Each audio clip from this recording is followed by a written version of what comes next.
Everyone, first of all welcome to my YouTube channel students. Hope है आप सबकी study अच्छी चल रही होगी और सॉरी फॉर दैट हम लास्ट एक वीक से वीडियोस अपलोड नहीं कर पाए थे, थोड़ा हेल्थ इश्यू रखा था। तो अब हम ट्राई करेंगे कंटिन्यू, अगर हेल्थ ठीक रही तो हम रेगुलर वीडियोस डालेंगे, कोशिश करेंगे। तो कई स्टूडेंट्स की मेल आ रही थी रेगुलर, जैसे कल स्टूडेंट्स ने भी किया था, जो एक बार पहले हमने वीडियोस बनाई हुई थी फर्स्ट क्लास थर्मोडायनेमिक्स की। वैसे भी सीरीज नहीं है ये, बीच में से स्टूडेंट्स ने कहा कि उनको ज़्यादा रिक्वायरमेंट है तो उसके लिए हम ये कर रहे हैं। तो उसका था फर्स्ट लॉ थर्मोडायनेमिक्स का, आपका डेरिवेशन था और फिर हीट कैपेसिटी वाला था। तो वो हम बीच में कर रहे हैं और बाद में हम एक सीरीज कंटिन्यू स्टार्ट करेंगे, उसके अंदर सारे क्वेश्चंस का डिस्कशन हो जाएगा स्टूडेंट्स। तो इसके अंदर क्या होती है आपकी थर्मोडायनेमिक्स के अंदर जो फर्स्ट लॉ थर्मोडायनेमिक्स थी वो क्या थी, इक्वेशंस हम बात करें तो वैसे अगर स्टूडेंट स्टेटमेंट की बात करें ना तो फर्स्ट लॉ थर्मोडायनेमिक्स क्या करती है कि जो एनर्जी है हम बात करें उसको हम खुद से क्रिएट भी नहीं कर सकते, आप ना ही उसको डिस्ट्रॉय कर सकते।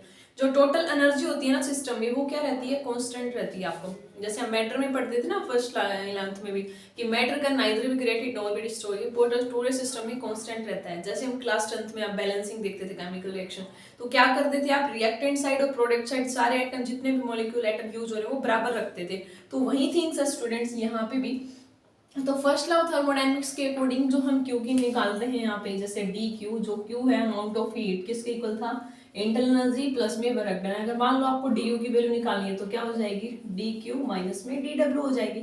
और वर्क डन का स्टूडेंट्स दो था, अगर वर्क डन दो हो सकता है, या तो आपका एक्सपेंशन हो सकता है, ठीक है, या आपका क्या हो सकता है, कंप्रेशन। कंप्रेशन हो रहा है ऑन द सिस्टम तो प्लस रहेगा, एक्सपेंशन है तो माइनस रहेगा। मतलब सिस्टम के बाय द सिस्टम, सिस्टम के द्वारा हो रहा है, ऑन द सिस्टम, सिस्टम के ऊपर हो रहा है। यू होता है स्टूडेंट्स यहाँ पे internal energy, W work done होता है, क्यू है हीट आपका।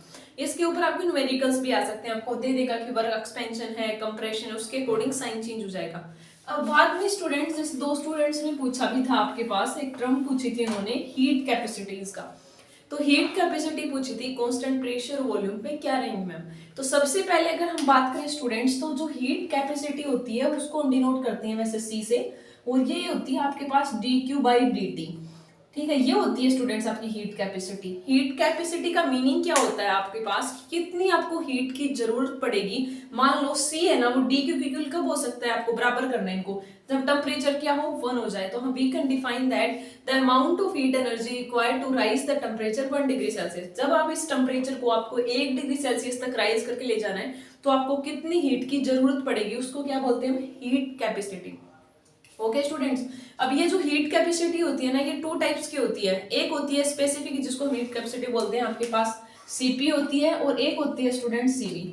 इसका क्या मीनिंग है, यहाँ पे जो सीपी होता है ना उसका मीनिंग है आपके पास कि heat capacity at constant pressure के ऊपर, और जो सीवी होता है ना उसका क्या मतलब होता है कि हीट कैपेसिटी कांस्टेंट वॉल्यूम पे।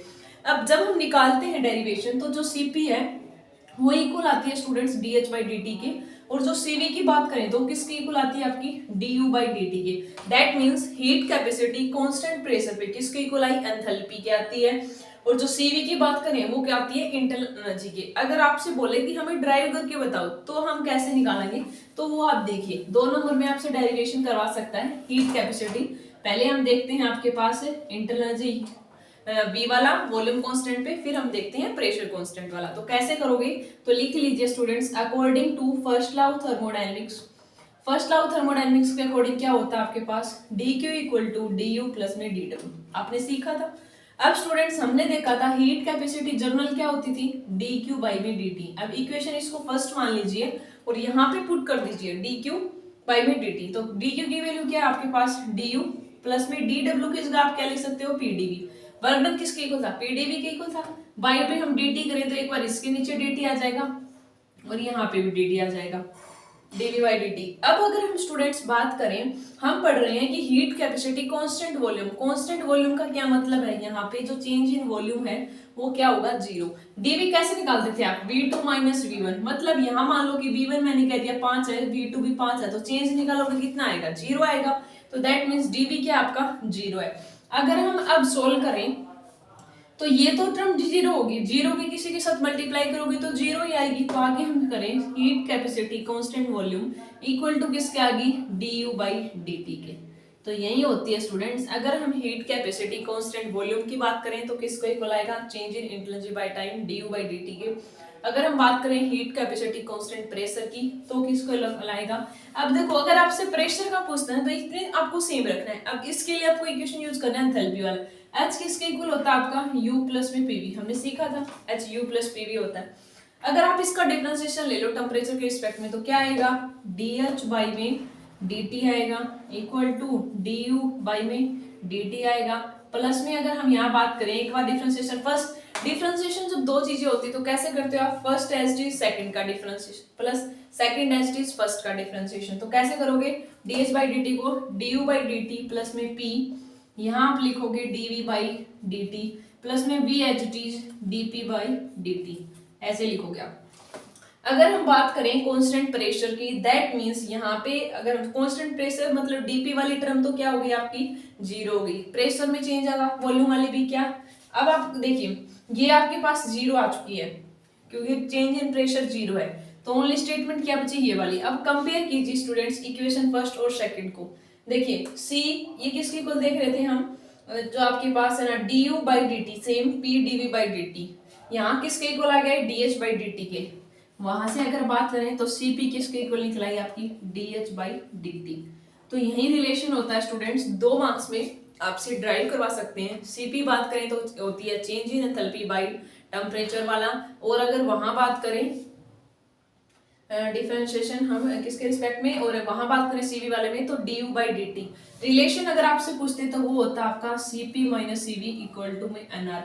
एन होता है नंबर ऑफ मोल कितने हैं आपके, आर होता है स्टूडेंट्स गैस कांस्टेंट की, गैस कांस्टेंट की क्या वैल्यू है, ठीक है। तो इसके अकॉर्डिंग आप ये चेक कर सकते हो। फर्स्ट ला थर्मोडायनेमिक्स का सिंपल सा डिफरेंशिएशन लेना है, दोनों इक्वेशन को कंपेयर करोगे हो जाएगा।